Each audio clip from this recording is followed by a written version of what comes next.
ভারতের প্রধানমন্ত্রী নরেন্দ্র মোদীর বিদেশ সফরে গত 5 বছরে দেশটির সরকারের খরচ হয়েছে ৫৫৭ কোটি ৫১ লাখ রুপি।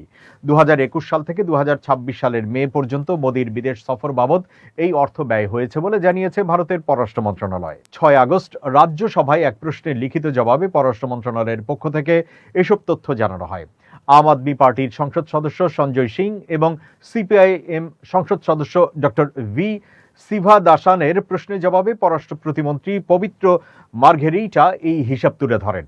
সরকারি তথ্য অনুযায়ী ২০২১ সাল থেকে মোদীর বিদেশ সফরে এখন পর্যন্ত খরচ হয়েছে ৫৫৭.৫১ কোটি রুপি।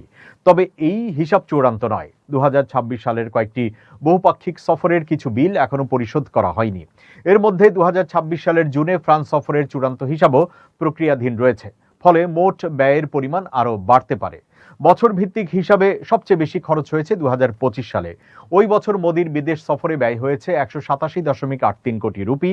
এরপর ২০২৪ সালে ১০৯.৫১ কোটি, ২০২৩ সালে ৯৩.৬৩ কোটি, ২০২৬ সালে ৭৪.৫৯ কোটি, ২০২২ সালে ৫৫.৮৩ কোটি এবং ২০২১ সালে ৩৬.১২ কোটি রুপি খরচ হয়েছে।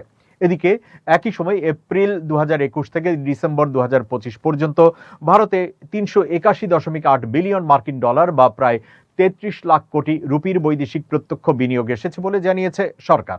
তবে মোদীর নির্দিষ্ট কোনো বিদেশ সফরকালীন চুক্তি বা বিনিয়োগ প্রতিশ্রুতির সঙ্গে এই এফডিআই প্রবাহের সরাসরি সম্পর্কের কোনো নির্দিষ্ট হিসাব প্রকাশ করেনি পররাষ্ট্র মন্ত্রণালয়। মন্ত্রণালয়ের পক্ষ থেকে বলা হয়েছে, প্রধানমন্ত্রীর বিদেশ সফরগুলো দ্বিপাক্ষিক, আঞ্চলিক ও আন্তর্জাতিক সম্পর্ক জোরদারের একটি গুরুত্বপূর্ণ মাধ্যম। এসব সফরের মাধ্যমে প্রযুক্তি, বাণিজ্য, বিনিয়োগ, প্রতিরক্ষা, জ্বালানি, স্বাস্থ্য, মহাকাশ গবেষণা ও নবায়নযোগ্য জ্বালানি সহ বিভিন্ন ক্ষেত্রে একাধিক চুক্তি ও সমঝোতা স্মারক স্বাক্ষর হয়েছে।